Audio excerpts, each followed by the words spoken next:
Life is narrative. Doesn't matter what it is. Everything we encounter is a narrative. There's always a story that is being told because that is the only way that we can make sense of the world.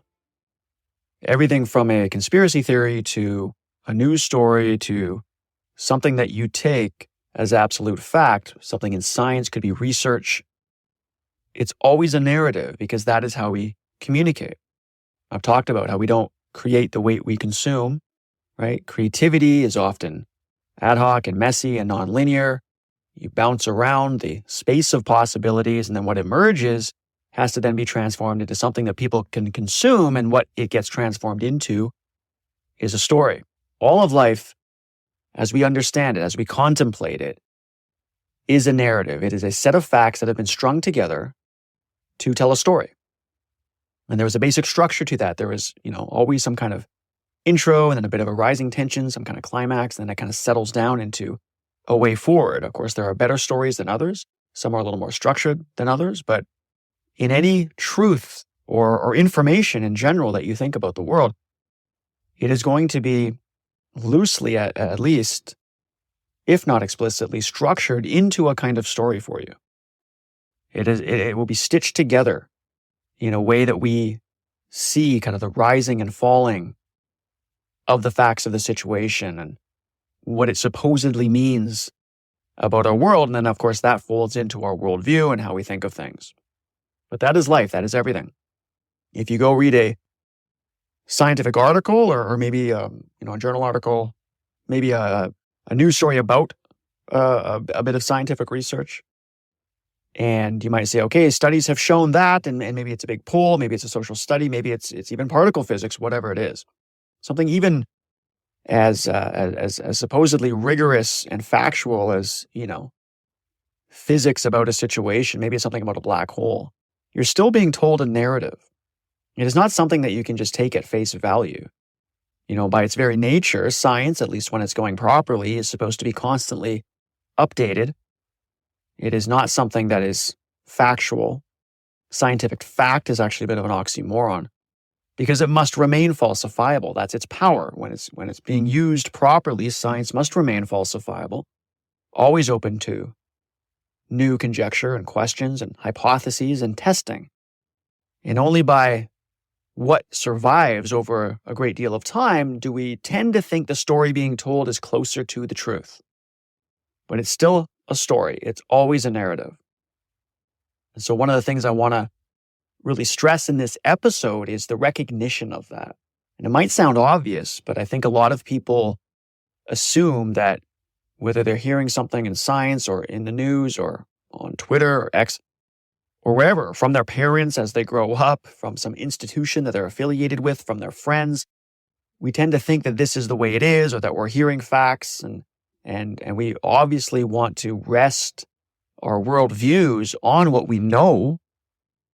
But what we know is always a narrative. It is always a set of facts that have been stitched together to tell a story, and that story is going to have some, distance between the truth and itself. There's going to be a proximity to it. Some stories are more true than others. Some stories are better told than others, but it is always a story. And I think this creates a lot of challenges in life because a narrative is always going to sit somewhere between the truth and complete nonsense, somewhere between truth and a lie.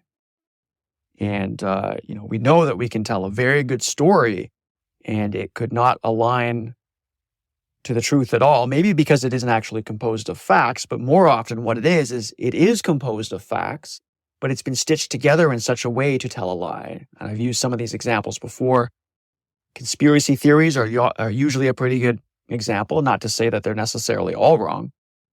But if you take a conspiracy theory that doesn't stand up, it's not that it's not necessarily standing up to the facts, it's just that the way the facts have been stitched together doesn't lead to a likely outcome, doesn't really seem to conform to the world that we live in. But this is what is difficult, and most of what we're dealing with in everyday life are not things like conspiracy theories. It's, what is healthy and what should we be doing? Where should we be orienting our efforts? Who should we be listening to? What do we consume for food? Is that war that's going on over there correct? Is this politician saying something that's worth believing in? Is this policy that is getting passed something to invest energy in, or should I not believe in it? When a certain group is complaining about something in society, is it a valid complaint? Should I support that group? Or is it being is it a narrative that has been twisted in order to bring about change in the wrong way or not bring about the right change, and so on? And so this is a challenge in life to, one, recognize that what you are seeing and hearing is a narrative, always. There's no such thing as it not being a narrative. It's not about something being real or fake at that point. It's just about, that's the way we process information. Humans require narrative to arrange the labels and categories that we create in our mind in such a way that we can think about them, that we can contemplate, and more to the point, that we can communicate them. We need to arrange them into some sensible order. But this is challenging as we go through life, because that means if everything that we hear is narrative, one, and two, a narrative always sits somewhere between truth and a lie, then the challenge is to assess that somehow. How do we know if the narrative that we are listening to and seeing is valid, is something we should put our efforts towards, believe in or not believe in, or fight against, right? Because this gets into, the purpose of our lives, right? If I want to go get a job somewhere, I'm listening to the narrative of that job description. I'm listening to the narrative that society tells me that this is what it means to have that job and this is the impact it has on the world. Are those true things? Is that the real description? Does it have that impact on the world? Well, it's a narrative. And there's probably some truth to it. There's probably some twisting going on as well, either on purpose or not. People don't necessarily purposely try to twist narratives. Sometimes they do. But often they are giving, let's say, a bit of a false narrative because they themselves simply believe it, not because they think they're twisting the truth. So you have to, again, one, recognize that the narrative is there, but two, start to develop techniques on how to assess that, how to validate that, how to move through life in a way that you can land on better narratives. Because it's always a narrative. So if you're taking a job, if you're going to work with a group of people, if you're going to go make a podcast episode, if you're going to join an institution, if you're going to get a degree, if you're going to, go on a date, get married, invest a certain amount of money, the big decisions in life, all decisions, but, more importantly, the big decisions in life come down to assessing the narratives that you're hearing and seeing. And you have to develop a way to assess this, not just hope for the best, not just think that, well, I'm a good person and I hang out with good people and therefore, whatever my group kind of thinks is probably more or less right. Or I'm a smart individual and I'm affiliated with this, this institution or this religion or this whatever. And these are all people that are like-minded. And so that's kind of the tribe that I join and that's what I believe. Now, some of that is inescapable. Tribes exist for evolutionary reasons. They're important. The group dynamics that happen, the truths, quote unquote, that are settled on by a group are there for a reason and are obviously worth paying attention. But again, it is still a narrative. And narratives need to be updated. They need to be reinterpreted. And they need to be assessed as to whether those narratives are surviving over long periods of time or whether they tend to kind of fall away, whether certain narratives tend to lead to damage, either in your own individual life or something at a societal level. So the grand challenge in all of this is, in life, we need to see past the narrative to get at the truth. We need to find ways to see past the narrative. Now, we got to be careful with the semantics here because, again, everything in life is a narrative. So in some sense, you can't see past it. But what I mean by seeing past it is to rise above the narrative and know that there is something beneath it. Not to say that you're going to be able to attach a label to the thing that's beneath it or past it, but to know that there is something past it. That's the critical point. To know that whatever you're hearing or seeing is a narrative and that somewhere in there is an ultimate truth, and to remain focused on that. And it's not always easy to remain focused on something that doesn't have a name, doesn't have a label. Now, you might think you have the name for it, right? Religious people think they might have a name for what that truth is. Scientists or atheists might think they have a name for what that truth is, I think it's better to not actually give the ultimate truth a name other than truth, to keep it a bit ephemeral, because that allows you to stay in a state of constant reinterpretation, to always have the willingness to update your stance, to update your opinion, a willingness to see past the narratives. Now, again, the way the word narrative gets tossed around in society is as though it means like fake or false. That's not the case. Everything is a narrative. So it's going to have some proximity to truth. And it's the challenge in life to figure out the proximity of those narratives that we encounter. So when I say we need to see past the narrative as the grand challenge, one of the, in this episode, the challenge that I'm talking about in life, it's not that you have to give it a label and you have to, put it into a category. You just know that there is something more ultimate than the narrative that you're consuming. And this is true for everything. And you have to be intellectually honest about that, no matter how much you believe in something. You don't have the labels. You don't have the words. There is no articulation for that ultimate truth, because ultimate truth cannot really be expressed in words. Why would it? Words are just kind of a bastardized version of us trying to articulate something about life. But the reason why we keep telling it in so many different ways with so many different narratives is because there is no ultimate way to articulate that. Truth is kind of a silence, right? It's something that maybe can only be contemplated under tranquility, or however you want to say that. But the point is there's something beyond that narrative. There is some ultimate truth, and it's our task, it's our duty, maybe even in life, if we're going to be good citizens of society and we're going to, live by what we purport to live by, which is hopefully the pursuit of truth, then we have to hold that as true, that there is something beyond the narratives that we are hearing, regardless of how good or bad you think they might be on the surface. And it's our job in life to spend our lives contemplating what might lie behind those narratives, to learn to see past. Now, let's give some examples. And I'm going to start with the conspiracies, because I think they frame it in a good way. But this isn't just about conspiracies. This is about everyday things as well. So if you're not someone who thinks about conspiracies that often, bear with me, because it's going to be very relevant to everyday things as well. A common one is this idea that the moon landing was faked, right? 1969, people are watching the television, they see the moon landing. And, unsurprisingly, I guess a group of people, probably just because of the profoundness or fantastic nature of the thing that you would be looking at, they tend not to believe it. Kind of like the JFK assassination, right? This idea that such a powerful, prominent figure could be wiped out by a nobody just doesn't sit in people's minds very well. They kind of have a cognitive dissonance about it. And so they need to attribute it to something else, like a higher power being at the helm.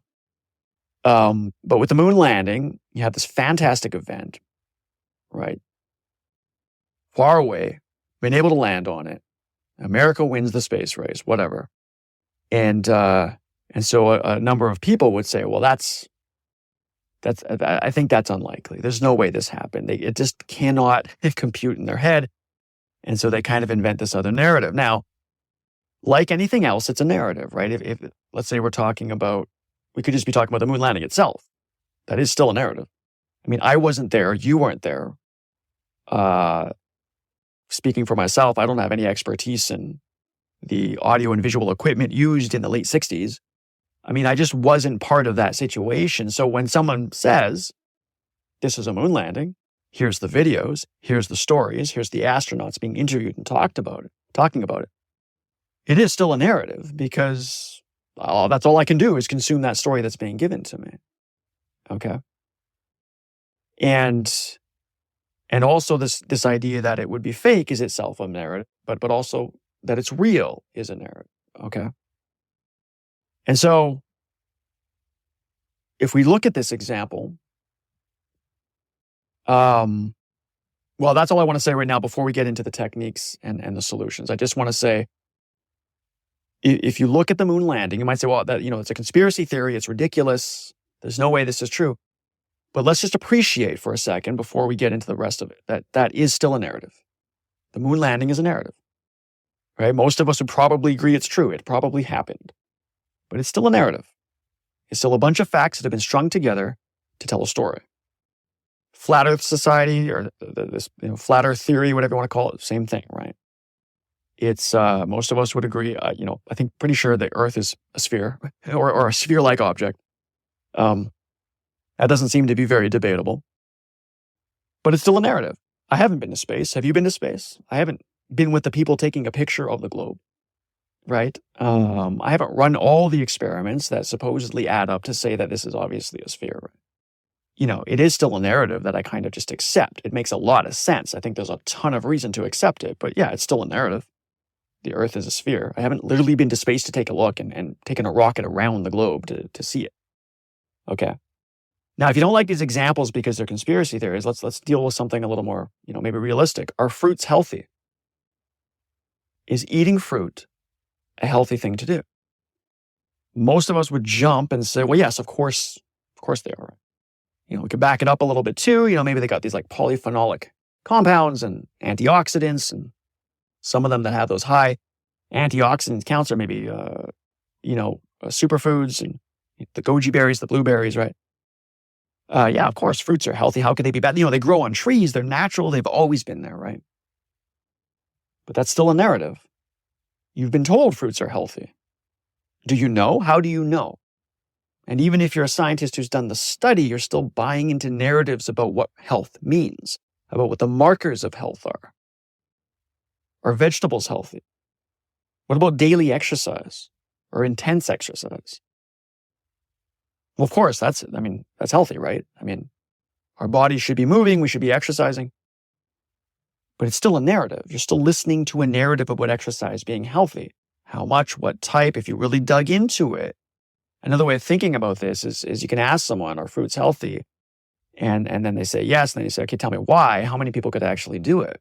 Oh, well, antioxidants, this and that. Okay, but so there's another narrative there that antioxidants are healthy. How do you know? Well, maybe they mop up free radicals. What's a free radical? You're going to keep kind of going into these narratives and ultimately realize that you're essentially believing a story. Now, I'm not here to say it's right or wrong. I'm just saying appreciate that it is a narrative. Vegetables, exercise. And so what these examples are showing is that, look, as we go through life, I think we take for granted that we assume a lot of things are true. But at the end of the day, we are still being fed a narrative, either deliberately or not. Again, it doesn't have to be someone kind of trying to socially engineer the narrative necessarily, although I'm sure that happens sometimes too. Although often I don't think that is what it is. I think it's people tend to just believe what they believe and then they promote what they believe. But there's a difference between listening to what someone promotes what they believe and kind of taking that at face, there's a difference between just taking that at face value as though it's true and then actually assessing it and asking yourself, with some critical thinking, well, is this true? Or to what extent is this true? How are we supposed to think about the stories that we hear in the news? How are we supposed to think about the vaccines that come into society? How are we supposed to think about the Russia-Ukraine war? Okay, I've used some conspiracy theories and kind of the fruit and veggies as some simple examples, but the stuff that we really face every day are the news stories and the vaccines and the Russia-Ukraine wars and, immigration and not even just, the kind of geopolitical stuff. It could just be stuff that we're purchasing at the store and the price that's being charged. This says it's a quality thing. Is it a quality thing? What do we mean by quality? This is a good group to be associated with. Why? Because you've been told that or because it is? This is going to help me because it helped that person. Are you the same as that person? Everything that we are faced with in life is a narrative. Doesn't mean it's right, doesn't mean it's wrong, but it is a narrative. And it exists somewhere between the truth and a total lie. Somewhere between truth and nonsense is this thing that you are consuming. And so, I said at the beginning, everything in life is narrative, everything we encounter. And it's really, the reason is because it's the only way your mind can process the categories that we make, the mental constructs that we make. We have to stitch them together in a way that makes sense. But the challenge here is that the narrative, is always somewhere between truth and complete nonsense. And so the grand challenge in life when it comes to narratives is we need to see past the narrative to get at the truth. And in some sense, you never get at the truth fully, but you need to see past the narrative, whatever you see in here. Doesn't matter if we're talking moon landing and flat earth, things that are kind of full-blown conspiracy theories, 9/11, inside job kind of stuff, JFK shootings, or other stuff like what's healthy to eat. Is exercise healthy? How are we supposed to think about news stories and vaccines and Russia-Ukraine wars? That's what it comes down to. And so we need a technique to deal, to be able to see past the narratives. And so I'm going to offer and put forward what I think is a technique to really handle this in any given situations, either whether it's a conspiracy theory or it's what to eat or how to think about, global conflicts or the price that you're paying for so-called quality, whatever. And it comes down to that the technique to see past the narrative is to think about the likelihood of a given situation, given the facts, and to choose the best narrative. Now, it sounds maybe a little bit obvious, but let's think about this as an explicit thing that we do anytime. If we talk about the moon landing, at the end of the day, none of us were there. How do we know, whether that is to have likely happened or not? Well, if you just think about the situation, what is the likelihood of being able to keep the moon landing secret for over half a century? What would that entail to actually keep that under the wraps? To never have a whistleblower or enough whistleblowers to come out and say, look, this isn't real. To never have enough evidence come forward. To have, we have presidents giving speeches. We have astronauts dedicating their life to the space program to be a part of this. Right? We have obviously the footage, but not even the footage and the evidence. It's more just the number of people that were involved would have to have kept that under wraps. The likelihood of that being the case is exceedingly low. I could still be wrong. I don't know. I wasn't there. But it's unlikely you're going to convince me that the moon landing was fake, barring any other dramatic evidence that I haven't seen. Because the likelihood of that being kept under wraps just doesn't add up. It doesn't conform to the situation, to the things that we know about life, to the way that people interact, to entropy, the way that things tend towards disorder, that you would have been able to somehow lock all that down to this day is unlikely. Now, you might think this example is a bit silly, but it maps to all the other things in life. Let's do one more, the conspiracy, the flat earth thing, right? I mean, I don't know. I wasn't there. I'm not traveling around space to look at a globe. I'm not taking the pictures. Literally, I see these pictures. I don't know. Maybe they're fake, yada, yada. But we know that objects form spheres. We know, and you can do this yourself, or look at experiments that look at, drops of water in zero gravity, or something that has more, viscosity than water. It doesn't form flat things. It likes to form spheres or sphere-like objects because this is an energetic minimum. And if we think about space and we think about the lack of gravity, and we have molten rock swirling around, what would you expect that to form? Well, of course, you would expect that to form a sphere. And I don't think it takes much more reasoning than that. That doesn't mean I'm right, but it is the most likely narrative. Okay, so let's use more real-world examples. You take the fruit. Is fruit healthy? We know we're still hearing a narrative. And look, I can say that many of today's fruits are not the same as 100 years ago, right? They're definitely more sugar. That's definitely the case because there's no way you haven't been artificially breeding fruit for this long and not making it sweeter. But that's we wouldn't make fruit less sweet, right? So it's going to be a lot sweeter than it used to be. We also know fruit has never been this available. Now, that doesn't mean fruit is unhealthy, but it does mean that maybe a constant ingestion of fruit on a regular basis every day to a high extent is probably not good. That's a reasonable thing to say because we never evolved to eat the sugar we're eating today. We never evolved to have that much consumption. Again, doesn't mean fruit is bad. But if you're trying to say, is eating lots of fruit healthy, which is kind of a running narrative, I could say that isn't that likely. It doesn't seem to be the most likely narrative, given what we know about evolution, about sugar, right? What is the likelihood that a news story is true that's being reported? What is the likelihood of a vaccine being safe or a vaccine being needed or this particular vaccine being needed? What is the likelihood of the Russia-Ukraine war leading to better outcomes? We're never going to know the ultimate answers, but life is always about probability. It's always about a probability assessment. And I don't mean running actual calculations. I just mean doing, as a technique, what I said. Always assess the likelihood of the situation. Are we going to die if we drive to work? Because you can die in car accidents. There's a lot of car accidents, but it's not likely.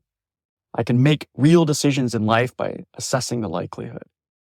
The technique to use to see past the narrative is to just assess the likelihood of it being the case, given the facts that we can find or that we have at hand. And in some sense, this seems a little bit obvious, but I don't think people do this on a regular basis. I think that they tend to believe the narratives that we hear and see are either true or fake, true or false, and they kind of leave it at that. Okay, so understand that everything in life is a narrative. It doesn't matter what it is. It doesn't matter if it's science, doesn't matter if it's religion, doesn't matter if it's, the news media, whatever it is, it's always going to be a narrative. But the thing about a narrative is it can't be the final say because a narrative will always exist somewhere between truth and nonsense. And so the grand challenge as we go through life is that we need to see past the narrative to get at the truth. There is something there. You don't have to have a label for it, but there is something past that narrative, to remain cognizant of it. And everything from conspiracy theories to the everyday things that we have to deal with have this challenge to it. And we need a technique to be able to see past those narratives. And the technique is to always ask yourself, what is the likelihood of this being the case? It's still going to land you on a narrative, but hopefully that will be the best one. And as long as you're always willing to update that, keep assessing the likelihood of a situation for all the important things in your life and choose whether or not that is the best narrative that you have at hand. And that's how you can go through life on a regular basis and assess or see past the narratives that come our way. Okay, that's it for this episode. Thanks so much for listening. Until the next one, take care.